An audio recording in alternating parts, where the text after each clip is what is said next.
Hello, friends. We're back again. It's youtube.com/Fightful, and it is May the 7th. We just finished Impact Under Siege. One hell of a show. We're going to talk about it today. I am Actual Pearl. I am joined by Steven Jensen. You see Steven all the time on Fightful Select, hosting the Weekender podcast, and on youtube.com/Fightful, hosting the Spotlight with Jeremy Lambert. Steven, how are you, man? I'm doing great. This is a really good night for fans of combat sports.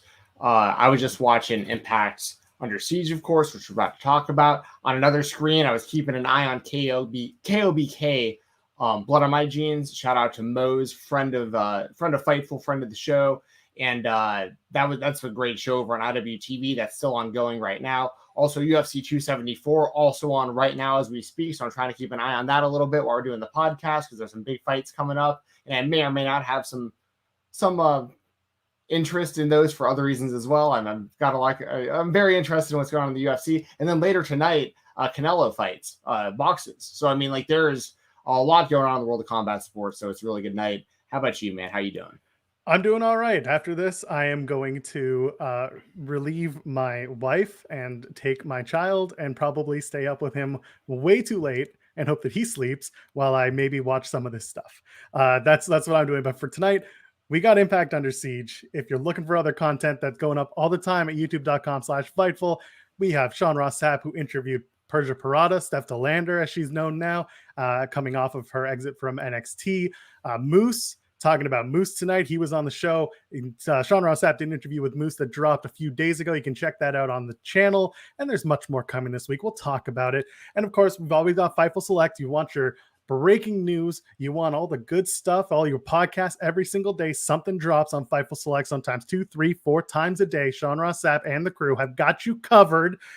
Although today, one of those stories may have been more Laredo Kids Select. We'll talk about that in a little bit. By the way, just a reminder, folks, you can get in your super chats and your humper chats to talk about this show. You get your question statement read on the air. What's a humper chat, you might ask? Well, if you go over to humperchats.com, you can donate a humper chat. It's a kind of a Streamlabs platform where you can donate a little more and give us a little more because the YouTube platform doesn't always give us as much. But if you want to donate a super chat, it's that little $ in the chat window down below.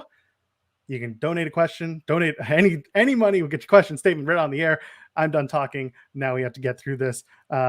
Yes, my tweet did in fact get some screen time tonight. Thank you, Ricardo, for the super chat. I made a joke saying, oh no, they're going to put a bunch of tweets up on the screen. And then I got owned by Impact putting up my tweet on screen. That's what happens. Yep. You want to start with the pre-show? Yeah, sure. All right. So we opened up with Rush Singh and Mahabali Shera taking on Heath and Rhino. At first, I was confused as to why we were doing this tag match, but then one thing that I'm going to say a lot about tonight is that the commentary team did an excellent job of telling us why we should care about every single wrestler in these matches and what the stakes are for these matches. You caught the pre-show. What did you think of this opening contest? Tell me a bit about your thoughts. So nothing crazy, right? But just like a solid opening match, solid tag team match. I'm watching UFC over here with my brothers. They're in my living room right now watching the show. And they were watching Impact with me, and they kind of popped seeing Rhino still being involved in wrestling because they were like, oh, damn, Rhino. Like, even people who haven't watched wrestling in a long time, recognize Rhino from back in the day, back from ECW and WWE and everything. I like Shera. I do. I think that, with his size and stuff, I think he's still got a lot of untapped potential. I think Shera and Singh are a pretty decent tag team. I think they have some potential there with that. But Heath and Rhino look like they're going to be in that mix for the tag titles again. Like that's definitely the vibes I get from all this. They've kind of been overlooked for a little while now, and Heath had like a lot of time off from the company, and Rhino doing the Bond by Design thing for a while, and now it looks like they're both on the same page and making a run towards maybe the tag team title picture. So I think that was kind of just the step in that direction tonight. And, solid win with Rhino getting a spear. It's kind of, or a gore, which is kind of when you see Rhino wrestle, he did the things you kind of expect to see Rhino do. You know what I mean? And like it worked for what it needed to be for an opening match tonight. Absolutely. And going back to the commentary team, they mentioned that this past week on Impact, they lost the number one contendership match to the Briscoes. And of course, we know what happens later on that night, or later on tonight. And so now the story becomes Heath and Rhino wanting to reclimb the ranks of the tag team division, and they want to start from the bottom. So for whatever reason, Raj Singh and Shira are considered the bottom. They get the victory, do Heath and Rhino, and it's a good story. And we can move forward with Heath and Rhino as a rebuilding tag team. And they had a really good match this past week on Impact as well against the Briscoes. I do recommend going and checking that out. But I also really want everyone, because it's a free match, to check out the triple threat that came next. Laredo Kid, Speedball Mike Bailey, Rich Swann. Earlier this week, we found out that Rich Swann's tag partner in Impact, Willie Mack, has decided to step away from Impact Wrestling. He's officially done. He's departed. He's taking bookings. Really looking forward to seeing Willie Mack dominate the Indies again. But I'm also really excited for Rich Swann to go off and do the singles route again. How are you feeling about Willie Mack's departure? How are you feeling about Rich Swann? And then we can talk about this match and really dig into it, because it was something else. Yeah, so anyone who listens to anything that I do knows that I'm a massive fan of Willie Mack, and I've wanted him to be pushed heavily for years with Impact. And I was frustrated for a long time because I thought at this point he should have definitely been, at the very least, in that world title mix. I think he has a lot to offer. He's bringing something different to the table, and he's so good in the ring, and he's very charismatic. I loved his run in Lucha Underground, especially. I think this will be great for Willie Mack, because I think he'll wind up better off from this. He'll probably wind up in AEW or New Japan, or, just being, main eventing all over the indies. He's going to be, I'm excited to see what happens with Willie Mack next. When it comes to Rich Swann, he's kind of a made man in Impact. Really, since the day he walked in there, he was treated as a world champion level guy. He's won their world championship. He's always in the upper mid card to main event scene, whether it's as a singles guy or a tag team wrestler. And tonight was definitely a real kind of vote of confidence for him in a lot of ways, because when you have Laredo Kid who's consistently solid in everything that he does in the ring, and Speedball Mike Bailey, who has a ton of buzz right now, a guy who I talk about often as being one of the best, in my opinion, just my own opinion. A lot of people disagree, but I think Speedball is one of the best overall pro wrestlers in the world right now. And when you have those two dudes in there, and Rich Swann is the one getting the W, it really shows you okay, if they're going to be going with Swann again, pretty big time, I think, as a singles guy going forward. So yeah, that's how I feel about Willie Mack and Rich Swann right now. Willie Mack, very excited for his future outside of Impact. Rich Swann, excited for his future within Impact. I will not disagree with you on Speedball Mike Bailey. The man is continuing to show people what they missed when he couldn't work work within the US. Now he's making strides to become one of the best independent wrestlers of the last God knows how long. He's definitely pulled his weight beyond belief. And you know what? I've figured out that Rich Swann and Speedball, they haven't had a one-on-one singles match yet. And that's what I'm looking forward to watching in Impact moving forward. And it looks like they're going to go that route, because like you said, Swann got the win tonight, but he pinned Laredo Kid. And Speedball's been kept strong this entire time. So it feels like, as Ace Austin, we're going to talk about him in a little bit, as he transitions towards the best of the Super Juniors, and he'll be probably away for a couple of weeks, we'll see Swann and Speedball maybe take over the X Division along with Trey Miguel, who, again, it might, hopefully doesn't get lost in the shuffle. But after tonight, when we get to that match, we'll talk about where he might sit. But yeah, again, triple threat, so worth watching. A lot of fun. You got Swann getting this Phoenix Splash on the Laredo Kid, gets the win. There was just, again, things all over the place. I do want to shout out Speedball hitting a twisting suplex on Laredo Kid and then turning it into a figure four on Rich Swann. That was incredible stuff. Little things like that make me love Speedball even more. That was an incredible spot, because it all made so much sense, because he needed to do the twisting suplex so he could also twist Rich Swann on the ground to roll him into the right position. So yeah, no, I'm with you 100%. And there was spots in this match too where they were, they're jumping over the top ropes and flipping all over the place. And this was just good stuff. And there was multiple times I thought the match was going to be over where I was like, oh, Mike Bailey's setting up for the Ultimate Weapon and never was able to hit it. Rich Swann set up for the Phoenix Splash a few times. Laredo Kid, doing everything he does. It was, this was a really good match. And honestly, this was maybe, there was a lot of good matches on this show. There really was. This was one of my favorite, maybe 2 or 3 matches, I think, on the whole show. But this is just very much my type of wrestling. Like, I had Rebellion, that, like the X Division Triple Threat was like my favorite match on that show too. You know what I mean? Like, this is just very much in my wheelhouse as a wrestling fan. And and Mike Bailey was supposed to wrestle Alex Shelley, right? That was supposed to be on this show. That was out of nowhere kind of changed. Yeah, I think Alex Shelley didn't make the show for some reason. I haven't looked into it, but this was a pretty good consolation to put Bailey into this match. And it worked out really well. I thought this match was great. Yeah, overall, good match. And again, it's free. It was on the pre-show. So if you didn't actually see Under Siege, you can just go back and watch this match with Speedball and Rich Swann and Laredo Kid. We move on to the main card, the opening contest. And again, this is why I was a little confused as to why this wasn't the match on the pre-show and that triple threat we just talked about opening up the show. But I guess I get it. Madison Rayne with Tennille Dashwood took on Giselle Shaw with Lish. I had completely forgotten about Alicia. I'm sorry, Alicia. I was the whole time wondering who Giselle Shaw could maybe team up with and start a run to the Knockouts tag division with. And I guess it's going to be Alicia Edwards. So either way, Madison Rayne, Giselle Shaw have a match that I was somewhat low expectation, but ended up really delivering. Giselle Shaw is definitely speaking my language now. She is really a really good wrestler, and she's been around for a while, as I found out. Yeah, so I think she's definitely a great piece to the Knockouts division. Like, they have a really stacked division from top to bottom, and something that I think that they do really well is being able to introduce new female talent into the mix and making them important, within a really stacked landscape, if that makes sense. They're pretty good. Even Masha Slamovich, I think she has so much untapped potential. I am such a big Masha Slamovich fan, and I feel like from the beginning it was okay, she might not get a massive push yet, but there's signs there that she's going to.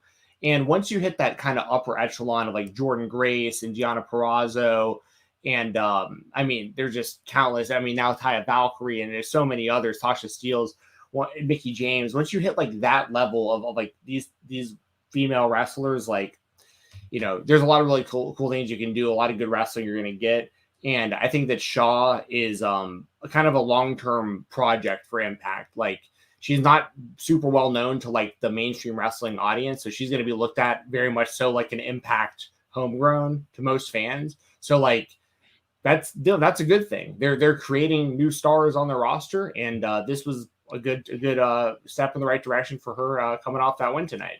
I'll shout out commentary again. Tom Hannafin at the top of the match mentioning that this whole feud started in a 4-way at the Multiverse of Matches that happened back in Dallas, a WrestleMania weekend, where Madison Rayne pinned Giselle Shaw and retained the Knockouts Tag Championships. And ever since then, Giselle Shaw keeps running into Madison Rayne on TV, and that's kind of building this feud for the Knockouts Tag titles. I'm a big fan of that, and Shaw pins Madison Rayne with the flash knee. So we're getting the involvement of Alicia and Tennille during the match as well. There's some really good stuff, including, I don't know if you saw this, but this reverse Canadian destroyer that Madison Rayne hit on Shaw, who then sells her neck like it's broken. Insane. That's great. That's great stuff. Yeah, could not say it any better. It was good match, good opener. And then we move into a match that, oh boy, Steve Macklin and Chris Sabin. I knew what to expect, and I was just it was great. It was way above my expectations. Steve Macklin, by the way, sat down with Sean Ross Sapp for an interview today ahead of Under Siege. That'll be released sooner than later. Either way, Macklin, Sabin, what do you want to say? And then we'll really dig in. So I love the matchup. I love both wrestlers. Steve Macklin, we talk about often how he's just, I don't even want to call it overperforming at this point, because that's just become the norm. Steve Macklin's going to put on a great performance every time. He's been solid against everyone he's wrestled in Impact, whether they're heavyweight or X division or however you want to look at it. It doesn't matter the size of his opponent, the skill set of his opponent. He does a really good job of just being able to play to his own strengths while also playing to the strengths of his opponents, just having really, really, really good matches consistently. And Chris Sabin, he's in an interesting spot with Impact, because it's like he's a perennial like main event level guy, but then also a tag team guy, like when available. So it's like, it's one of those things where like you want to see them almost go all the way with Sabin as a singles guy, but then it's like when the tag team stuff is available, he's in that mix, and then he could always be a part of the X division. So he's like, it's a really good position to be in. Like, don't get me wrong, but it's also one of those things where like it kind of looked like they were going to go all the way with Macklin too, with how he's been presented. So for Sabin to beat him one-on-one like clean tonight, I don't want to say it was like surprising, and it definitely wasn't an upset. You know what I mean? But it was like, okay, well, Sabin gets the win. Like, that's totally fine. But like, does this lead to Sabin being more like the world title mix? Because if you're getting those kind of wins, you got to kind of stay in a certain spot in the company, in my opinion. And Macklin, he'll rebound just fine, because like I said, he's knocked it out of the park in everything that he's done in Impact Wrestling. But I kind of expected Macklin to win this one only because of the trajectory he's been on. And but once again, this is a win-win scenario. These are two great wrestlers, and they had a great match. I have no complaints with this one. So I put in my notes, do you want to get a guy over? You get Chris Sabin, and he's going to do it. And then meanwhile, Steve Macklin, when he came into Impact, what's the first thing he did? He grounded the X division. He was the guy who took a lot of the X division competitors, especially Trey Miguel, had a really good feud with him and grounded Miguel, who was champion at the time. And we talk about Trey Miguel's X division run not being the best. However, his stuff with Macklin was great because it was totally different. It wasn't just high flying X division work, which is great, but like that's not Macklin's style. He became this like brawling technical guy who can get you heat and move into these bigger feuds. And that was the thing with this Chris Sabin match. I was expecting Macklin to get the win like most were, but I also think that Macklin's going to use this to drive him to whatever comes next. And if that could be against the world champion, that could be whatever it is, that's going to build him further. And I'm looking forward to that. Sabin gets Macklin with the Cradle Shock DDT. Sabin, by the way, has the best babyface fire comebacks in the business, bar none. Don't even question it. It's so good. Yeah, great stuff from both guys. Like you said, Sabin gets the one with the Cradle Shock, which is still a great finishing move. He's been doing it forever, but like that's one where like you hit that and you don't want to see people kicking out of it. This is just a great finisher, super believable. And I agree with you. Like, both guys are going to be fine coming off of this. Like, Macklin losing, this isn't going to really hurt him at all. And I am interested to see, like, maybe like you said, this is kind of like some sort of like breaking point for him where like, he takes this loss, and hey, maybe they run this back at the next big show that they do. I mean, I'd be fine with that. I don't know what they have between now and Slammiversary. There's nothing. There's not even another all night, because the Slammiversary is next month. It's June. That's right. So everything now is just TV, which can be good or bad with Impact. We know how the TV is. Some people watch, some people don't, but it's there are no more Impact Plus events. It's just the pay-per-view is next. So whatever they're doing to get from TV to Slammiversary, they really have to push it big and get people really invested in it. That's interesting, because usually you have a bit more space between these big shows, and they could run this.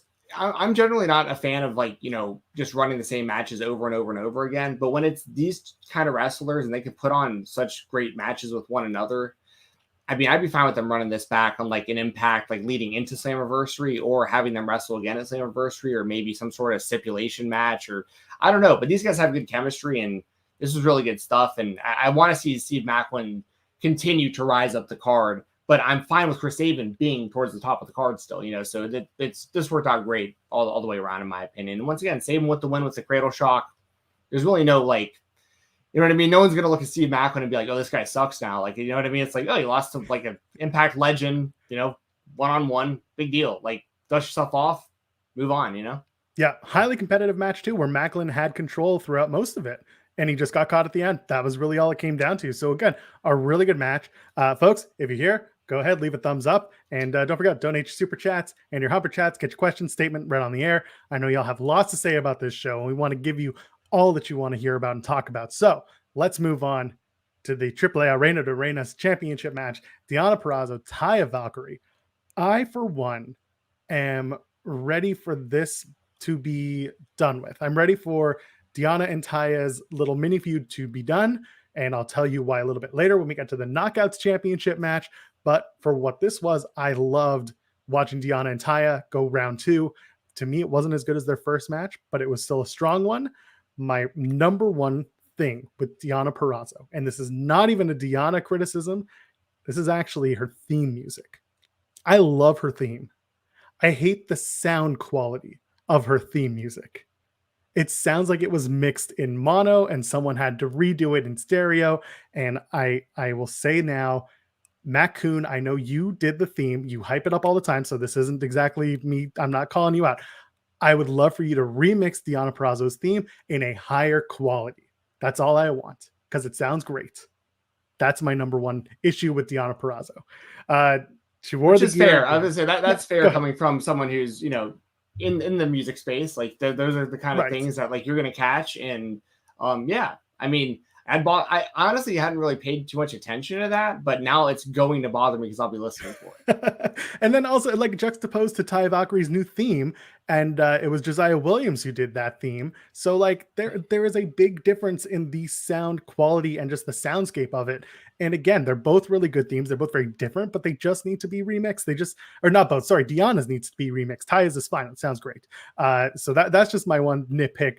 Deonna wearing the same yellow gear that she wore on Dynamite this past week, which was an homage to her Ring of Honor debut, which I really enjoyed. So I'll shout that out again. And then, of course, it became Stomp Night. Very much enjoyed that. Yeah, go ahead. Give me. Well, I'm gonna say I'll pull these up real quick because this is like perfect timing. I mean, Vala B with Vala, yes. So yeah, as always, good to see you in here. See you in a lot of these live chats that we do. Says I thought I was the only one going crazy about the sound of Deonna's theme. So it isn't just a Joel thing. This is something that's being picked up by the Impact fan base, and this also pertains to this. Joel to play Deonna's remade track. Joel, would you have interest in taking that on? Macklin, give me a call. We can work on something. But I know he's also really good at this. So this is not even a question of like playing on theme. It's really just opening it up and making it sound more high fidelity. That's really all it is. It is a mix problem, but he'll get it done if he gets this information. He's a great guy. He might get this information because I know Impact was watching the last stream when me and Denise did our Rebellion stream. Their Impact YouTube was in the comments. So that's awesome. If you are watching again tonight, Impact, we love the show. We consistently love the show and consistently promote the show and support the show. But yeah, we got little criticisms here or there, but it's just because we want the show to be a little bit better. That's all it is. Yeah.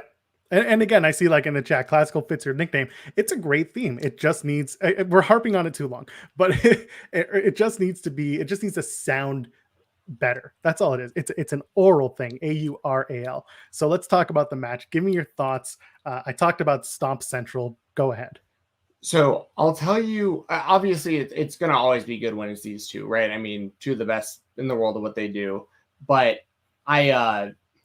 I'll tell you what kind of my gripes about the match. And that's, I feel like Deonna hit her with everything. Like she hit her with the Queen's Gambit. She had her in like the kind of Rings of Saturn type move. She does like the arm bar, but when she gets both arms back behind them.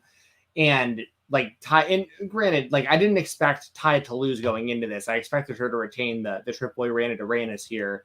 But it just kind of felt like at the end, like Deonna hit her with everything, and Deonna is so good, and she was so protected for so long with Impact, and then for Taya just to like beat her with a roll up after kind of getting beat up so much at the end, I didn't love that. I agree. But once again, this isn't things I can put blame on like Deonna and Taya over. This is just the way that this was booked, as the finish, but I also agree that it's probably a good time to kind of wrap this up and have the two of them move on to new things. And I think we're going to both be on the same page as to why when we get to like the knockout stuff. I think I kind of know where you were going with some of that that you're kind of alluding to a second ago. But yeah, I also imagine this isn't the last time we're going to see these two wrestle each other. I mean, this is going to be this will be ongoing for probably quite some time, because it can also stretch to other companies, in other countries. I mean, they can run this in Mexico at AAA. They can run this in Impact in the States. They can potentially run this in AEW. They could potentially run this on the Indies. I mean, there's a lot of places that this match can take place. And I agree, this wasn't like the best match. I do think their match before this was better than the match we saw tonight.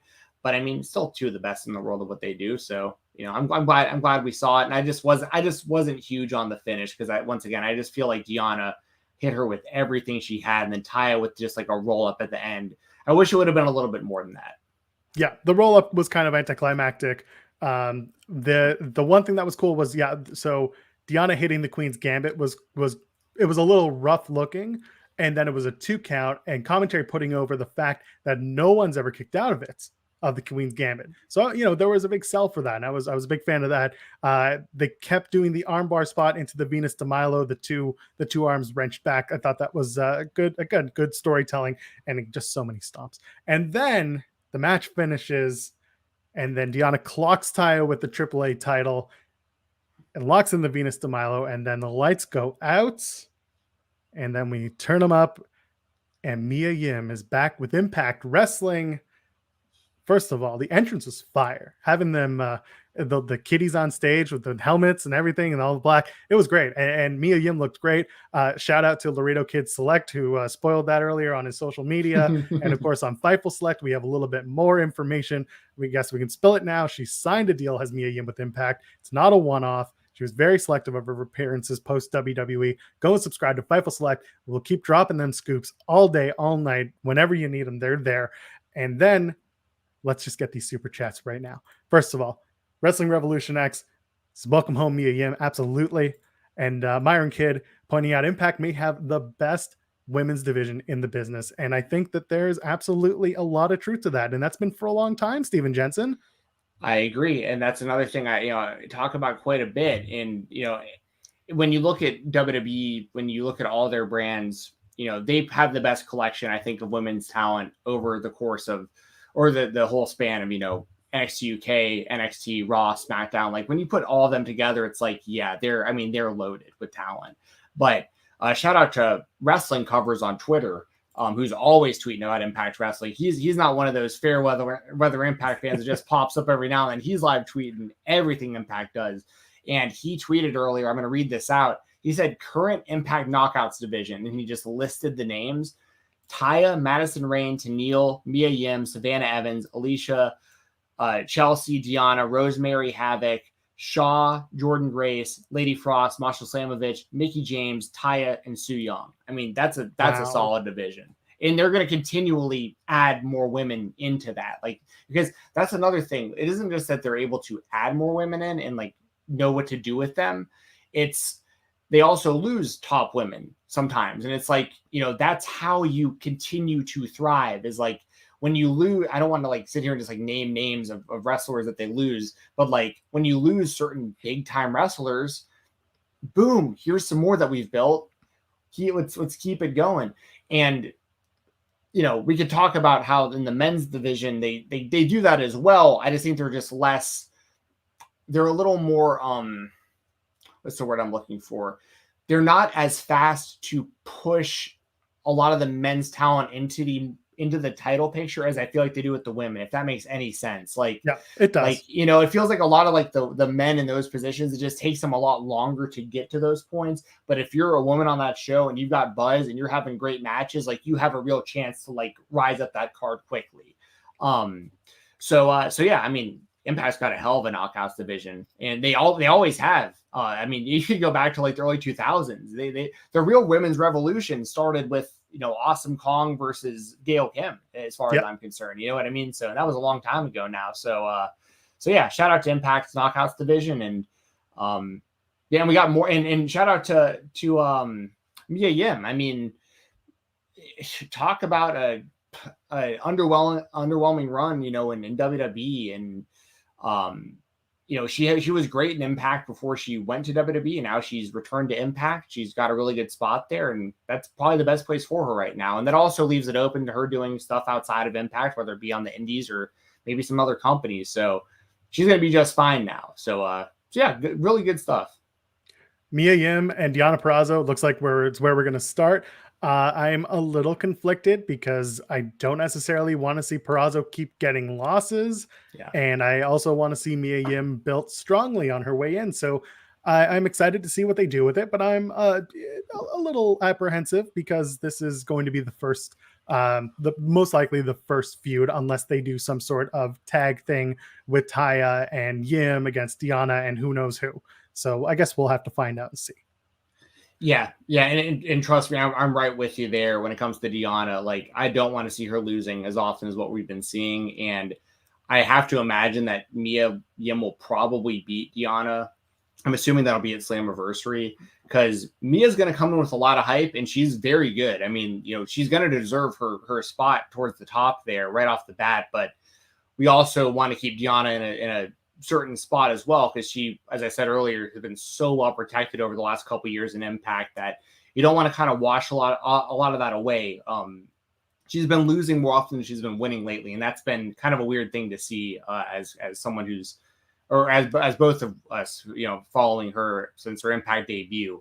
So, but yeah, once again, it's kind of a good problem to have though, because it's like you got so much talent that like some people are going to win, some people are going to lose, but I don't want it to become too much of a regular thing to see Deonna lose. I'm with you there for sure. I have a feeling at Slammiversary, we're not going to see a one-on-one match for the Knockouts Women's Championship. I think it's going to be a multi-person match of some sorts, and Mia Yim will be included. Deonna Purrazzo will be included. Obviously, Tasha Steelz will be included. We'll find out as we get closer, but if I had to put money on it, I think the Women's Knockouts title match, that will be the multiple-person match. Yeah, I think you're right. That would make sense.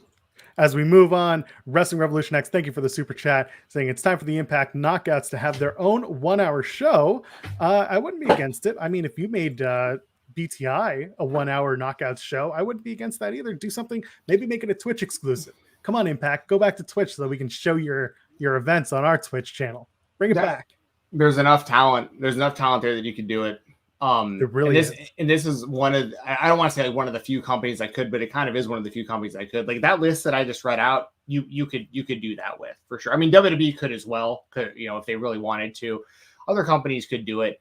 But Impact, I would imagine Impact's probably considered that. And they probably should do something like that, even if it's just like the occasional special event show, but you get it like once every few months or something like that. Like the talent's there. So I'm with you. That was from Wrestling Revolution X, right? Yeah. I think that makes sense. Let's move on. Trey Miguel, Ace Austin, X Division title. It's a little bit of a rematch. Ace Austin's going to participate in the New Japan Best of the Super Juniors next week in Japan. That was a big point of not a contention, but a big point made in the match by commentary, along with the fact that Trey Miguel is 10-1 in singles matches and has not been defeated in singles in over a year. Steven Jensen, Trey Miguel, your favorite wrestler of all time, succumbing to Ace Austin tonight. Okay, so I love Trey Miguel. Like I really do.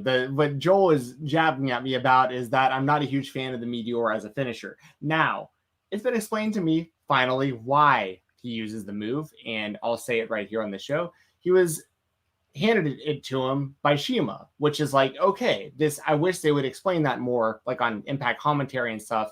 And also Trey explained, why the move hurt so badly and stuff. Joel got a video of him at an indie show not too long ago that was direct message to me. So I know Trey's feelings on why he uses that move, and I have a deeper understanding of it now. That all said, I'm a big Trey fan. I think he's fantastic. He is a great wrestler, and I feel the same way about Ace Austin. I've talked about both of these guys as guys that I think should have been more heavily featured and pushed over the last few years. And these are two guys that should be Impact World Champion level guys. Each of them probably should have had a run with that title belt by now, in my opinion. This match was great. This was my favorite match of the whole night, as a matter of fact. I love these two guys. They have great chemistry with one another. you could run this match 100 times. I watch it every time. These two guys are great. And Ace Austin winning, I'm totally fine with, because, you know, he just won the title. And I want to see Ace Austin get a real run with this belt, because the first 2 times he had it and like there were decent runs, but then he would lose it and just get completely lost in the mix again. I'm hoping they use this title reign to actually push him to a point of hopefully the option C situation, and like get him, use this to get Ace Austin into the world title picture, because it has been a long time coming. In my opinion, it's overdue.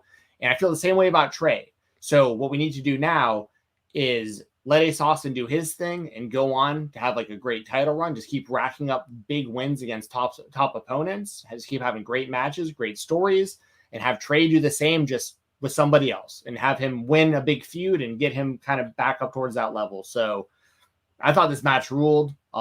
X Division is in great hands right now, and I got no problem with Ace Austin winning. Big fan of both of these guys. Absolutely. By the way, I will shout out Trey Miguel as well. He's always been a great sport. When I ran into him at that show in Toronto, he was nothing but gracious and took everything with a big laugh, because he said to me, he does listen to a lot of the Impact shows, post shows that are out there. And he knows that some people are not necessarily big fans of the Meteora as his finishing maneuver, but he, like I said, and like Steven said, had an explanation that made perfect sense, being gifted the move from someone that he looked up to and trained with, and would get literally given to him after a match where he worked with Shima. It was really cool for Trey Miguel. And so it's good to see Trey having a lot of fun and Impact, having good matches. Ace Austin having a resurgence as X Division champion. I want to see him go far enough in Best of the Super Juniors. I don't think anyone's expecting him to win the entire thing, but I think we're expecting some really cool things to come from Ace Austin's Japanese excursion and experience. The match itself, I mean, good chemistry. These two, there's a lot of trash talk from Ace throughout the match. Trey just kept going back, kept going for more. Ace Austin just ramming Trey's face into the mat to break up a Trey's float over suplex into a front face. It's like a front face dragon sleeper. Little things like that just really tell a good story in the match. And even the beginning of the match, it was a lot of in and out, wrist control, different exchanges that's different for the X Division. And I really enjoyed that stuff. And of course, inevitably, after the slap fight, Ace Austin gets the win and takes Trey out with the fold. Trey landed on his high neck and eats the pin. Yes. Yeah, the fold is a great move too, just because of the way he hits it. Like, he hits it with such speed and momentum that, like, it always looks like a great way to end a match. And I really loved the spots where, like, they were out on the ring apron and they were doing like handstands and stuff to like avoid each other's moves, and then like hitting stuff off. I mean, these guys are just super innovative, and I can't wait to see what Ace Austin does in New Japan. Just anywhere he can just get his name out there more is a good thing. And it's one of those things too, where when you see Ace Austin on an indie show, that's when I started really like seeing how great he was like when he'd pop up on the indies, because he would stand out amongst like super talents. Like you'd watch these indie shows of people like you knew were going to be big stars over time, and like he would be the one you'd be talking about after the show and be like, damn, you see it, Ace Austin was one of the best wrestlers on this whole damn thing, and like, why is an Impact doing more with this dude? You know, that was always my thing. So yeah, these guys both rule. Great match, and Ace Austin as X Division champion. Like these are all good things. Everything about this is good, in my opinion. Yeah, and when he has to defend that championship at Slammiversary, I'm expecting a very, very fun match, whatever it's going to be, because Ace Austin does put on some really good matches. Speaking of which, I don't know what I expected, but Honor No More versus Bullet Club, I've been watching these two teams jaw-jack and fight each other for weeks on TV and in other realms, and all of a sudden they're having this match on Under Siege, and it ended up being a really good match. I was shocked. First of all, it was Vincent, Kenny King, Matt Taven, Mike Bennett, Eddie Edwards, and then Maria Kanellis wearing the most sparkliest of sparkles. And then they took on the Good Brothers, Chris Bay, Jay White, and of course the returning ELP, which, by the way, if you know where I can get that ELP hoodie that he was wearing on the way down to the ring, please DM me at Joel Pearl, because I've been looking for it forever. ELP, if you are watching, I really want that hoodie and I want to know where to get it. Match opens with a big brawl to start. And I got to say, before I throw to you, Steven Jensen, I am going to give it to the announce team once again. Tom Hannafin is a treasure for Impact. He does his homework and he knows how to do this style of announcing because he has that WWE experience of selling. He brought that to Impact with him because he's explaining the story of Bullet Club's recent reinvigoration in Japan while telling it alongside the Impact influence of it. They talk about Gorillas of Destiny being kicked out by Jay White at Impact No Surrender. They talk about the Good Brothers coming back at Slammiversary. They talk about how Bullet Club has been part of Impact for the last few years. And I really, really dig that because I was getting sick of Good Brothers for the last little while. I don't know about you, but it was getting real long in the tooth. But this match definitely reinvigorated my appreciation for Good Brothers and my enjoyment of Bullet Club as a whole in Impact. Go ahead, talk to me. Yeah, so Bullet Club is at its most interesting right now, as it's been like in a long time, in my opinion, like the last few years. I totally agree with you about Gallows and Anderson. They just seemed really lost in the mix. And like, I think they're funny guys. Like when it comes to like talking shop and mania and like listening to them just like kind of kick back and like just talk to each other and stuff and interviews and stuff. Like they seem like good dudes, but like they just come off to me as wrestlers as just like, I just can't put my finger on it. There's just something missing there that like, it's just kind of, I don't want to say boring, but like, it's just kind of, I don't know. It's just kind of underwhelming. I guess that's the best way. I mean, I'm wearing their shirt right now for I mean, I like these guys, you know what I mean? But like, but if I'm being honest, I've always said this, like, I like Carl Anderson as a singles guy, like, and I think that like Gallows as like a bodyguard for him, I think that would work really, really well. Now, they're very established as a tag team. So I understand like the spots that they get and like the matches that they're in and stuff. Like, I'm not necessarily, complaining about anything. I'm just kind of saying, I understand what you're saying about Gallows and Anderson. And I think a lot of the fan base recognizes that as well. Now, the only thing about this match I didn't like was I really think the Bullet Club should have won. And that's just because especially when you're looking at like what's happening in New Japan, like they're being really re-energized in New Japan as a stable. And I feel like there is potential there to keep them strong in the States. And a lot of that would have to do with them staying strong in Impact as a group. They mentioned on commentary as well that this is the first time in Impact Wrestling that the Bullet Club has lost a match that was like 3 members or more all wrestling together. Yeah, a little bit of a reach. It was a little bit of a reach, but it was a statistic worth mentioning. Yeah, exactly. So, but the point being, because they didn't want to be like, well, the Bullet Club's never lost, because obviously they have. But it's like, hey, in these group matches, though, you know what I mean? So I like that they threw that out there to make it seem like this doesn't happen often. This is the first time we've seen something like this happen. But once again, just because this is also, I always call Jay White the key to the forbidden door. And why I always say that is because he can really pop up anywhere. And if Bullet Club can stay strong in Impact, and Jay White is also popping up in AEW, it keeps Bullet Club looking stronger in AEW so that you can inevitably eventually do something with like the Elite and the Bullet Club on AEW. But for anyone to care, the Bullet Club has to look strong.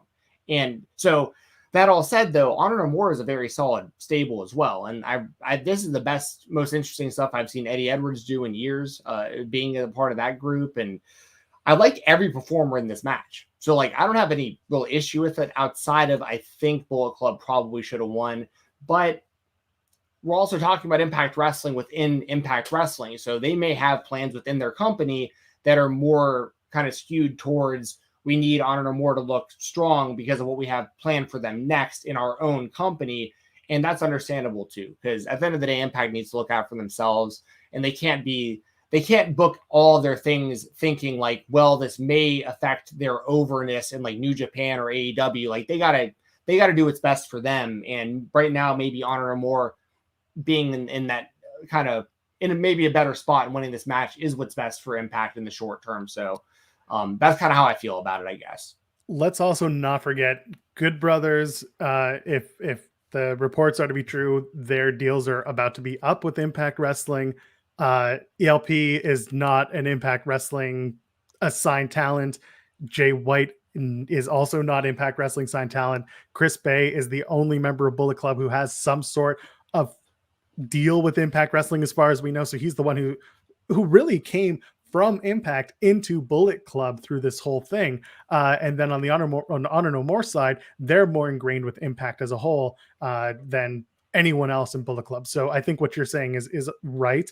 It is about what Impact is doing and not necessarily what's going on outside of the Impact bubble in this case.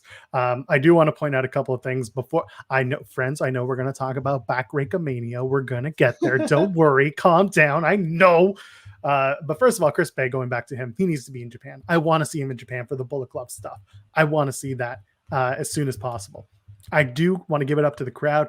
They were big on Jay White and Matt Taven when they got into the ring for the first time. They got the reference to Supercard and how Matt Taven says that he sold out the Madison Square Garden, but really Jay White had a huge match that night for New Japan, whereas Matt Taven's Ring of Honor match, there was a big juxtaposition of each company's matches at that Supercard event at Madison Square Garden. So the crowd really got into the throwback. It was good stuff.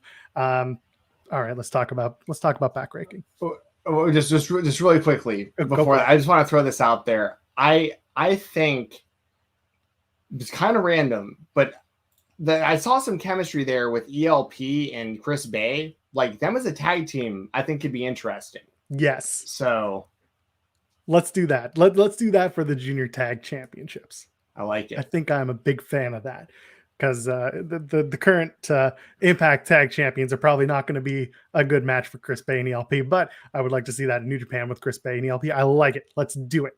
Back rakes. Let's talk about back rakes. This whole thing leading up to just a whole bunch of back raking. ELP does it by doing a bunch of kick up, flip up, kip up, trolls, and then does the back rake. Bay starts playing guitar and does a stupid air guitar thing and then back rake. All of these to Matt Taven. And then they do a 3-man back rake after Jay White goes to the top rope and then helps himself down. And then Gallows does the big man taunt, back rake. And then Carl Anderson comes in, goes for the machine gun taunt, gets stopped by Honor No More, and then we're doing the whole thing. And by the way, shout out to Matt Taven, who comes in wearing gloves and does a stupid back rake on Carl Anderson. I don't know who Mike Anderson is, sorry. But Carl Anderson gets a back rake from Matt Taven. What the hell was that? And I loved it. Well, you pretty much explained it all. I can't really add too much to that. That's just kind of the shenanigans and hijinks you may see sometimes when it comes to the Bullet Club. So yep. At the end of the day, Honor No More defeats Bullet Club. Mike Bennett pins Carl Anderson after the Proton Pack from the Kingdom, and that's it. I guess that's it for Bullet Club versus Honor No More. It's time to move that along. And yeah, that's it. I don't have anything to add from that. I do want to know what's going to go on next with PCO because he's kind of slowly distancing himself from Honor No More and becoming his own thing after he defeated Jonah this past week on Impact. What do we think? PCO maybe next for a world championship opportunity? Maybe. I could see it happening, but I definitely have noticed as well that like PCO is definitely distancing himself from the rest of the group, and he's also been used as kind of like a special attraction in Impact, which I think has been smart. I think it's really smart for companies to pick and choose kind of their spots with PCO because like I feel like every time that man wrestles, it's gonna be the last time I'm gonna watch him wrestle. Like I feel like every single time I'm like, eventually one of these it's gonna go wrong. Eventually one of these times, like, but it doesn't, and I'm grateful for that because I don't want anyone going out there getting hurt and stuff like that. But it's like he's just such an anomaly of a wrestler with his age and what he's put his body through, even just the way he moves. Like he looks like he has a hard time just kind of walking around, but then he'll do a moonsault and land on the ring apron, land like neck first, and just get up and just keep doing it again. So I could see PCO maybe getting in kind of that upper, kind of tier of the card. And there was one more thing. Oh, I was going to also mention, I really like the Proton Pack finisher, by the way. I probably don't give that enough love when I talk about Taven and Bennett, but that's a great finishing move. But yeah, is that what you think? You think PCO maybe kind of going towards the world title mix? I think so, but I don't think it's Slammiversary. I think if anything, they'll do it afterwards or they'll build something because PCO beating Jonah was a big deal. And of course, we found out this week, Jonah has also finished up his 6-month commitment to Impact for now. So I could see PCO at least starting to really build in the ranks. But for now, not Slammiversary, but certainly sooner than later. Yeah. Yeah, I could see something like that maybe. And like you said with Jonah, it also made a lot more sense. I mean, obviously we knew, Ishii heading into this match with Josh Alexander tonight. A big part of that was that Ishii beat Jonah at Rebellion, and that's what kind of put him into this position. But it was also kind of surprising. I mean, I'm a huge Ishii fan, as we're going to talk about with the main event, but I was surprised when Ishii beat Jonah at Rebellion because of what we had seen between Jonah and PCO, and just kind of the way that Jonah has been built as like this monster in Impact Wrestling since starting there. But then it made a lot more sense when it was like, oh, he's actually wrapped up with the company. So it was perfect time to have Ishii get that win and put Ishii into this position. And it also still looked great because once again, Jonah was built up really great as well. So yeah, I'm with you. I think it all kind of makes a lot of sense. Folks, go ahead, leave a thumbs up if you're here watching us here, youtube.com/Fightful. If you're in the audio realm at Fightful Pods, go ahead, drop a 5-star review. Why won't you? Go ahead. It's good for you. You'll like it. And you can also donate a super chat like our friend Kai, who says, Backrake City, better than Suplex City. My God, I agree with that. And your Humper Chats at humperchats.com will also get your question or statement read on the air as we move towards the Knockouts Championship. Tasha Steelz and Havok. Unfortunately, not a match that the crowd was super into. Not a match that had much going for it compared to the other women's matches on the card. Tasha Steelz continues to impress, but it's time to move her into a much bigger feud, in my opinion. But I guess, the story here, Steven Jensen, was that Savannah Evans was not with Tasha Steelz. She was kidnapped by Rosemary on Impact this past week and is stuck in the Shadow Realm or the Dark Realm somewhere. So what do we do? Tasha Steelz, Havok, talk to me about the match, and please get me away from Havok and Rosemary. Get me to Tasha Steelz versus someone that people are going to like, because Tasha deserves that. Yeah, so Rebellion with Tasha beating Rosemary, I'll be honest, and for anyone who watched my review with Denise that night, me and Denise both agreed we just didn't think it was a very good match. And like Tasha being the champion of such a prestigious title belt in this company that has such a great knockouts division, when you're holding that title belt, like you gotta bring it. And it's on both wrestlers, right? Like it takes two to put on a great match. And I just don't think it really delivered against Rosemary. And then they had the tag team match to set this up because Havok pinned Tasha in a tag match kind of leading into this on Impact. And so this matchup made sense to do storyline wise and everything. I'll say this. I thought that this match was significantly better than the Rosemary match. And it isn't because I think that like Havok is better than Rosemary or vice versa. I liked the dynamic kind of with like the different size and style between both wrestlers, where Tasha really had to like break down Havok. And then like, even when she would hit her with some pretty big stuff, Havok would like kick out at one pretty forcefully. So like she had to really, really work to get that win. And she had to hit some big moves. Like she did a Stratisfaction that I thought looked really good.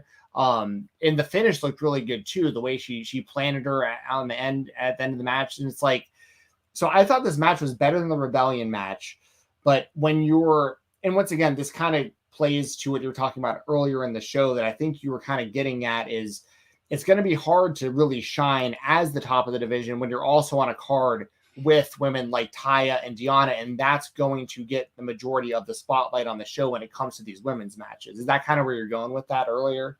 Yeah, 100%. When you have Taya and Deonna and now Mia Yim, and they are not feuding for your main championship, I don't want to say that speaks volumes, but it certainly shows that you're expecting a little bit from your Knockouts champion that can't be delivered. The expectations are maybe higher than expected, and then she has to have a caliber opponent, a high caliber opponent like Taya or Deonna or Mia Yim to bring up her championship reign. That is probably the best thing that they could do for Tasha, because she is more than capable. She cuts great promos. She is great in the ring. But when they continuously put her with wrestlers who are very good, don't get me wrong, I'm not going to say that Havok and Rosemary aren't great wrestlers, because they really are. But because their characters aren't necessarily hitting with the people who are watching Impact, that kind of loses it on a card where you have Taya Valkyrie and Deonna Purrazzo, who are both Impact stalwarts. Like they've been around for a while. People know them. They're household names, especially Deonna, who just had a damn match on AEW Dynamite in the main event. Yada, yada, yada. Go ahead. Yeah. Well, but, and also it's like, part of this too is this is also a show where super top tier talents, in my opinion, like Jordan Grace, are nowhere to be found. Like Masha Slamovich is nowhere to be found. Like once again, I think you had to do this match because, like, for storyline purposes, it made sense to do Tasha and Havok tonight. Like, I'm not against this match. And like I said, I thought it was a pretty good match. Like, I thought this was way better than the Rebellion match with Rosemary. That's just me personally.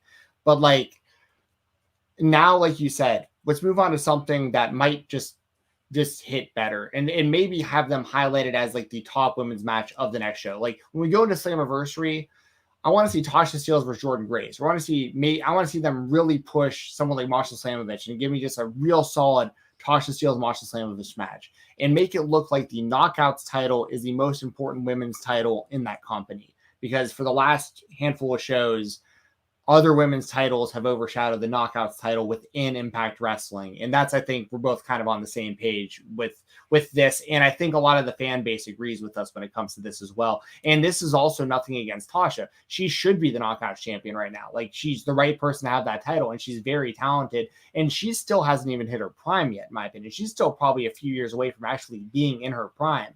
So she's already, like, really, really good and still has a lot of untapped potential. She's going to be huge for Impact Wrestling's future if they can keep her there for the long term. But now we just got to get her the right opponents and just have some banger matches on some big shows. And hopefully that's what we get. Because once again, you are being set up to succeed in Impact Wrestling if you're a woman, in my opinion, because you are put in a great division and you are able to have time to have great matches. And, I just want to see more of that out of Tasha Steelz because I think she's totally capable of having a great run with the title. Yeah, absolutely. And you know what? Because we react in real time, what we see now may very well play into the future. And we see Tasha build from who she's facing now and last month to much bigger opponents down the line. And, to 1 month from now at Slammiversary, we could be looking and saying, wow, Tasha Steelz stole the show versus whoever. Or as Kai saying, maybe a Knockouts title fatal 4-way. You can do that. And who would be in that match? I mean, you got Tasha, you got Deonna, you got Taya, you've got Mia Yim, you've got Lady Frost, you've got Masha Slamovich, you've got Jordan Grace, you've got a plethora. I mean, Steven, you already went down the list from Wrestling Covers, but there is no shortage of people who can be in a Knockouts fatal 4-way. 100%. And also, like you just said, sometimes it's not always about what's happening right here in the moment. It's about 6 months from now, 8 months from now, a year from now, looking back and seeing that this was a resume builder. Like she is racking up title wins so that maybe 6 months from now or whatever, you look at that and you go, oh, okay, Rosemary, Havok. Then you get into Lady Frost, Deonna, Taya, Masha, so Jordan, so on and so forth. So I agree with you there too. Sometimes you as a new champion and a champion who isn't really super established as a singles wrestler within the company still, like she was really more so with Fire and Flavor with Kira. Like, and when Kira left, I think a lot of people, myself included, we were like, what's going to be Tasha's future? Because she's really talented, but she's mainly been used as a tag team wrestler. So this is really establishing her not only as the champion, but also just, I think, as a singles wrestler in general. And this, like I said, I feel like was more of a resume builder, beating Havok, beating Rosemary. Now let's move on and get some wins over some other opponents. Like Chelsea Green. Anyway, I mean, I like Chelsea, but yes, that's kind of where we're going. Who knows where we're going to go next? They're going to be taping TV over the next couple of nights. Mark Losper sends a super chat saying, sitting here wondering why Impact doesn't have more buzz. And then Joel says she was kidnapped and is currently trapped in the Shadow Realm. Well, listen, it's not for everyone. I find a little bit of comedy in stuff like Swingers Palace, which is now Swingers Dungeon. It's a sex dungeon. I love it. It's hilarious. It's just objectively a silly show where people wrestle, and I like Impact. Anyway, let's talk about the Impact tag title match. Violent by Design takes on the Briscoes. Steven Jensen, we have new Impact tag champions, and you would know that the second you saw Violent by Design walk on stage and you hear Cody Deaner is going to be in the match with Eric Young. Well, that's exactly what happened. Diener's there to take the heat. Diener's there to take the loss and take the pinfall. But it was a very good match. And it was a lot of pre-match fighting, just a whole lot of tandem offense from the Briscoes, a lot of really innovative stuff. This is great news for Slammiversary to have the Briscoes be a part of it, potentially as Impact Tag Champions. And here's the thing I will throw at you. They are the first tag team to win the Impact, Ring of Honor, and IWGP tag titles. Eat your heart out, Young Bucks. Yeah, I mean, just adding to their legacy. You know, I had a pretty good feeling that the Briscoes were going to win the titles tonight, mainly because at Rebellion, Bound by Design beat pretty much every other team in that gauntlet match. Like, they didn't get the pin on every other team, but like they beat like 10 teams in that match. So it's like, if you also beat the Briscoes, where do you really go from there? I mean, you know, eventually maybe Heath and Rhino, but like you have an opportunity here to put the titles on the Briscoes, you do it. And, you know, I not even just that. I think if you have just by way of having access to the Briscoes for like the foreseeable future, it's the right move to put the titles on the Briscoes, in my opinion. Like, they're just the most established tag team you're going to have access to, and they're going to put on consistently great matches against every one of the teams you put them in the ring with, and they're going to create buzz. You know, there's Under Siege, honestly, tonight kind of felt like it had the same level of buzz as a show like Rebellion. This kind of felt like a Big Four Impact show in a lot of ways to me.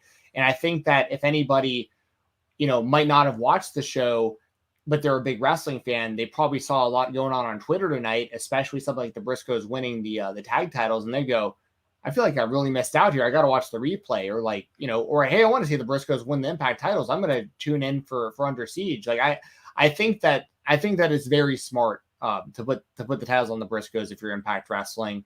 And this also doesn't take away from Bound by Design, because they're a great tag team. They're a great trio. And like you said, the team of Diener and Doring didn't get beat. So you have a way of doing a rematch with Doring and Eric Young against Bound by Design, against the Briscoes sometime in the near future. And that's going to have a different dynamic to it. And maybe the Briscoes and Impact is a really short-term thing. You could really sell it, I think, if at some point in the future, Bound by Design is the ones who are going to win these titles back from the Briscoes, but it's the team of Doring and Eric Young.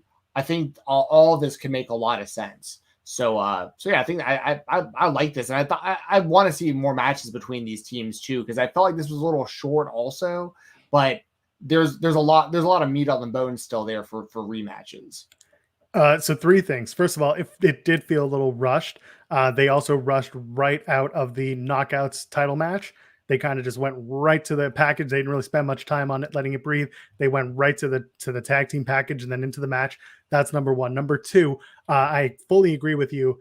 If you are watching these Impact Plus events on their YouTube channel, if you go to Impact's YouTube channel, it's the Impact Insiders. It's $5 a month. I paid $5 Canadian, which like in the US is like $1.50 for this show tonight. And that is very well worth it for what I got, for not only the length of the show, but the quality as well. So I will shout out Impact for that. It's worth the money for those shows. The pay-per-views, whatever, they got to make their money, but it's quarterly, similar to how AEW operates. And the only difference here is that Impact just has that extra content on their YouTube or on their app for $5 to $7, depending on where you live. And then the last thing I want to point out is I really do think that having the Briscoes at Slammiversary is the play. I don't think it's a very long-term goal to have the Briscoes around. And you know who I think might take those titles from them? Go for it. Heath and Rhino.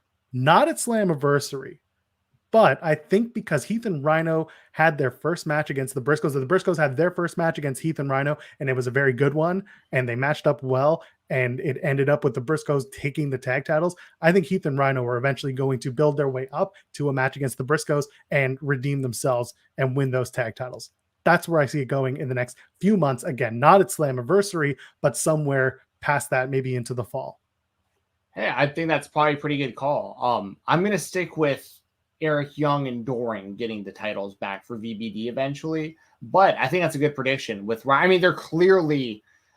going to get Heath and Rhino versus the Briscoes again. Like I guess they could be doing a longer term play where VBD gets the titles back from the Briscoes and they go into Rhino and Heath versus VBD because of the history there for the tag titles. That could be good as well. Either way, Impact's tag division is in a good spot right now. A lot of good tag teams.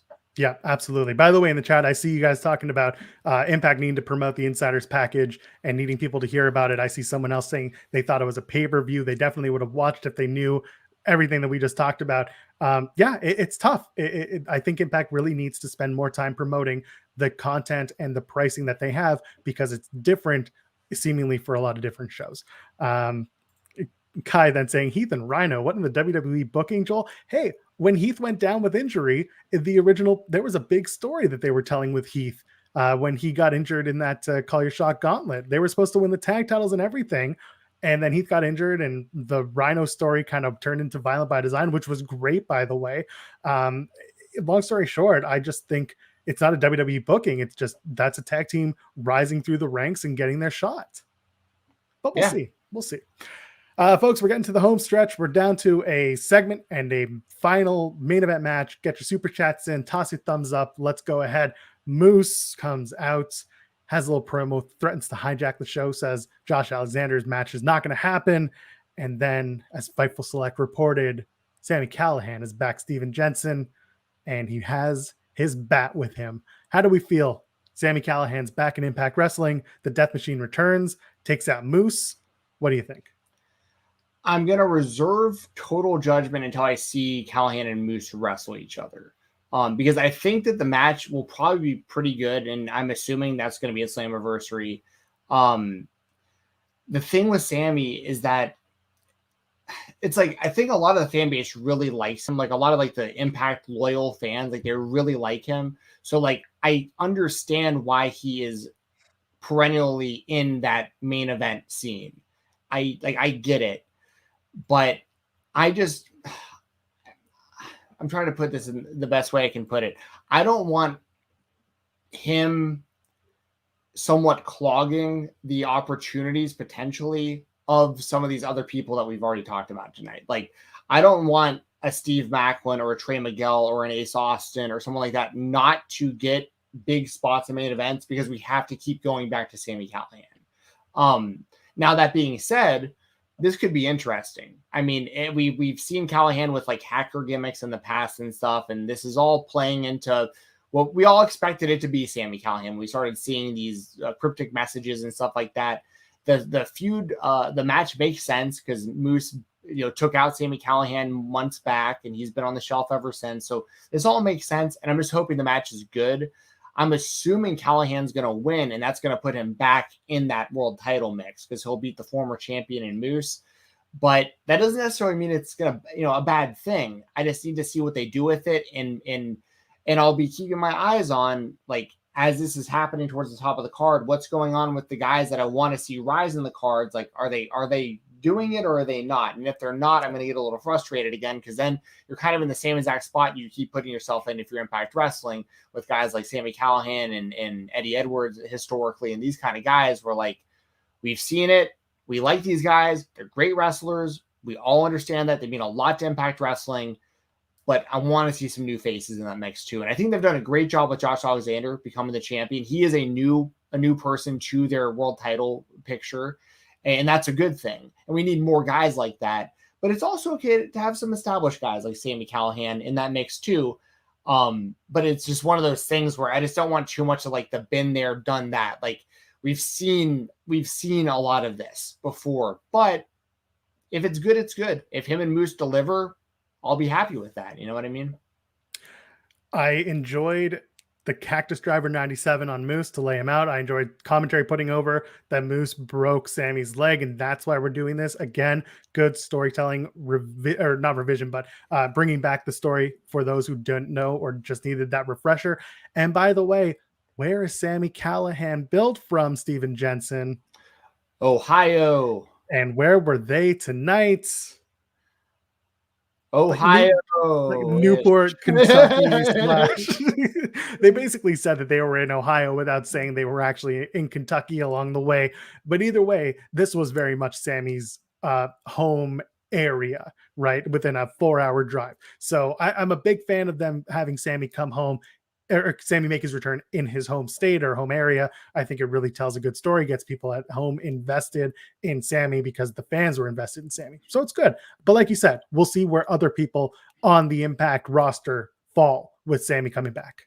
Exactly. That's the only concern that I have, I guess, if you want to call it a concern. You know, like even like Kai in the chat said, Jensen has seen enough of it, like John Cena. Yeah. But that's a good way of putting it because it's kind of along the same lines. It's kind of what he, you know, that was a good play on words by Kai. But it was one of those things too. It's like, I don't love Sami Callihan, but I don't hate Sami Callihan either. And he means a lot to the company. Like I totally get why Impact is so loyal to him, because that loyalty is mutual between him and that company. And it has been for years.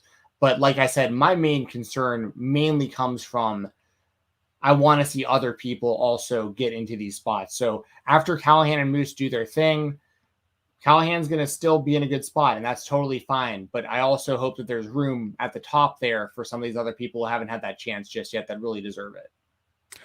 Main event time. But folks, before we do that, don't forget to check out FightfulSelect.com. It's going to be a ton of news coming out tomorrow as we get to WWE WrestleMania Backlash. They're going to be talking all about that tomorrow on youtube.com/Fightful. Denise Salcedo, Sean Ross Sapp, they'll be here to talk about the show. And then on Select, of course, if you want your sour graps fix, you got Kate and you got Alex. They're going to be talking about the show afterwards.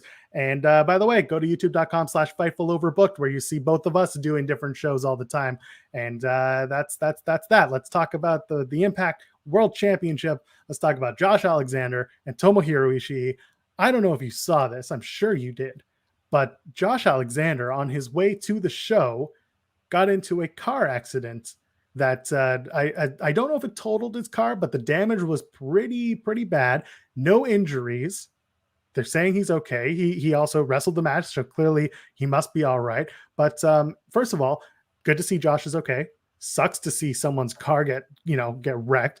But also, I'm kind of a fan of them using this as part of the story of the match and a little bit of a point for them to use in a match that's otherwise rooted in two guys just wanting to beat the shit out of each other, for lack of better terms. This was a strong match. This was a really fun match. And I'll shout out Tomohiro Ishii. His last month included matches in AEW, in New Japan Pro Wrestling, both in the US and in Japan, and now with Impact. So clearly, Tomohiro Ishii is not stopping, just like he did not stop throughout this entire match.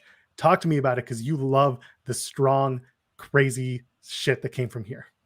Yes. Love this match. This is very much my type of stuff. Ishii is one of my favorite wrestlers in the history of New Japan. Like I love the things that he does. And I say this often, but for maybe people who haven't heard me before that are listening to this, I don't think I've ever seen a wrestler in my life of 30 years of watching pro wrestling that gets more out of like the most basic stuff in wrestling than Ishii does. Like he does pretty much nothing but like punches, kicks, chops, and like pretty basic suplexes. And it just looks high spots. Sorry, their high spots were suplexes. Yeah, exactly. I mean, the commentary was selling his superplex like it was like, we've never seen a superplex this destructive ever before in our lives. And it's like just kind of a superplex. Like I know that it was supposed to be more of a brain buster because that's Ishii's finisher, but like if I'm being completely honest, it normally looks like a suplex, more it looks like a brain buster when he hits it. But the way that he sells things and his facial expressions and just getting so much out of so little is what makes him so good, in my opinion. Like just the fact that everything he does looks so believable. And Josh Alexander has just been such a like what a great almost surprise they got out of what like a blessing in disguise of like when the North split up, and everyone knew Ethan Page was going to be just fine because we knew the charisma was there and the in-ring was there. And like, we knew he'd be a big deal somewhere when he left Impact Wrestling. But Josh Alexander, we knew was a great in-ring wrestler, but he didn't have the same, on like the character side as like Ethan Page did. And they've done such a good job between Josh Alexander's Impact X Division run and the great matches he had with that, then cashing in option C, and then the redemption story of winning the title back from Moose. And now he's already building See, here's the thing. Like, when we're talking resume builders, we were talking about Tasha Steelz earlier. We feel a little underwhelmed so far with the resume she's built as the champion, just mainly based on the opponents. When you look at Josh Alexander, already we're like, beat Moose for the title, retained against Moose, beat Tomohiro Ishii. Like, this is already becoming a pretty damn good title run, and we're only like 2 defenses in. Like, this is how you really build a world champion, in my opinion. And I thought this match was great. It was long, but it was really, really well done. A ton of false finishes, and this was a dream match. Like, this is a match I didn't have on my bingo card for 2022. I didn't expect to see this match, and for Ishii to do everything he's done in the States, like you were just saying, like, how cool is that? A guy who was primarily known mainly to just like kind of the fan base that pays attention to New Japan. Now you're getting to watch him have, like, I mean, he was in an Owen Hart tournament qualifier against Adam Cole. Like, that's so random, but like, it was great. Like, it just works so well. He you can put him in any situation, and it's going to be a good matchup and just super believable. So I love this matchup. I thought the match delivered, and I hope we get to see a lot more of Ishii in the States going forward, because I think he can be a real asset. I mean, he's a real asset to New Japan Pro Wrestling, but they've never gone all the way with him. Like, they've never put the IWGP championship, world championship on him. But maybe in the States, he can be more of like a world level type guy. I don't know. The talent's there, and he gets over everywhere he is. So, yeah, I love what I see out of Ishii, and I love what I've seen out of Alexander as the champion so far. So don't take this the wrong way when I say it. This, for Josh Alexander, this match was a palate cleanser, because his match with Moose, as great as it was very rooted in story. Yeah. This wasn't a storyline match. This was a great match to solidify that Josh Alexander can go as a performer, as a wrestler, and that's good. It just reminded people that he is tough as nails and that he can really do it. What happens next, what builds for Slammiversary, I think that's really what's going to be important moving forward for the next few weeks on Impact Television, and then later on when we get to Slammiversary. That's going to have to be a storyline driven match, in my opinion, because that's what gets people interested in wrestling. Is a good storyline. Matches like this are great, where you watch them beat the shit out of each other, and you watch things like, an ankle lock that gets turned into a knee bar that can then gets turned into another ankle lock, and he drops and does the leg vine, and then there's a rope flare. Like, they're just, again, the chain wrestling and the really cool stuff, and like you said, a stalling superplex. Those moments are great in matches like this. And they're telling stories in the match, but they're not telling a story that like everyone might be able to access on some basic level, which to me is great about pro wrestling. But we get to the final of this whole match. Josh goes for a moonsault, misses it completely, and then there's just headbutts, basement clothesline, near fall from Ishii, and then a reversal counter from the C4 spike into the brainbuster and vice versa. Nobody hits anything. And then we finally get the double lariats, the headbutts, and a power bomb into the C4 spike. Alexander retains. By the way, shout out to that power bomb backbreaker from Josh Alexander, because holy shit, that hurts. Yeah, I love that move. Like that, like any other scenario, like that would be a finishing move probably, but that C4 spike is so nasty. And I've also noticed that Jay Briscoe hasn't been hitting the J Driller in Impact, because like they're protecting it for Alexander as his finisher, which I like that. When you go to a company, I kind of like protecting someone's finisher, like someone not using someone else's move as just like another. I mean, it is Jay's finisher too, but in a tag team, they can get around that. He can do a neck break or whatever, and then Mark can hit the froggy bow, and they don't have to go to the J Driller and stuff. So, yeah, no, I mean, I think we're all on the same page when it comes to, I mean, and I do agree with you 100% on the idea that this was just a straight up wrestling match. Like, there wasn't all the added story elements to it, and that's totally fine. And as a fan of just good professional wrestling, I like seeing stuff like that sometimes. Just give me 2 great wrestlers against each other, have them do their thing. Give me a winner and a loser without a whole bunch of BS attached to it. And this is what I like. You know, this is good stuff. And Alexander retaining, we all knew that was going to happen. Like, there wasn't a whole lot of doubt that, that Alexander would retain here. But there was a couple of times where, Ishii made you kind of think, like, man, how's Alexander going to kick out of this? And Alexander did. So resume building as a champion, and Ishii looks great in defeat. And who knows how long Ishii will be a part of Impact Wrestling, but I just think it's really cool that in 2022 we're getting these kind of random dream matches like this.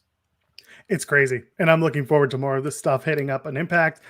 Clearly, we're seeing the AEW stuff come through with Impact and New Japan. So, listen, all roads are kind of traveling within each other. And I'm a big fan of that. This show, overall, to me, was really enjoyable. And again, the fact that I paid $5 for it, I can't really say it was a bad investment. I'm happy with it. Steven Jensen, any last words? And then we're going to get the heck out of here.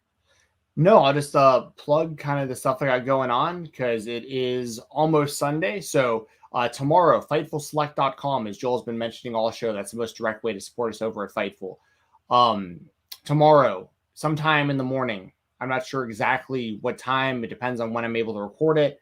But the Fightful Select Weekender podcast, that is every Sunday at FightfulSelect.com. I cover the world of independent professional wrestling and a little bit of some other stuff too, like that doesn't get a whole lot of highlights in the wrestling world. Like I also talk about like 205 Live and NXT UK and MLW and NWA and like all that kind of stuff on top of indie wrestling.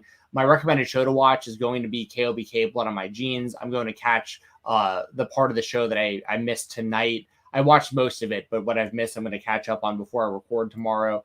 Also, sometime between now and Tuesday, my interview with Baron Black, as well as my interview with Nasty Leroy from Battle Slam Vendetta. That'll be available on Fightful Select, and it will be free. So you don't even have to pay that $5. Don't have to subscribe. You'll be able to listen to my interviews from Battle Slam completely for free at FightfulSelect.com. I don't know when those will get uploaded, but it should be sometime before Tuesday because that's when that show airs for free on Fight TV. So you can check that out. Shout out to Battle Slam. Shout out to Baron Black. Fight TV Tuesday, 10 p.m. Eastern, I believe, completely for free on Fight TV for their premiere. So a bunch of free Battle Slam content coming your way over the next few days.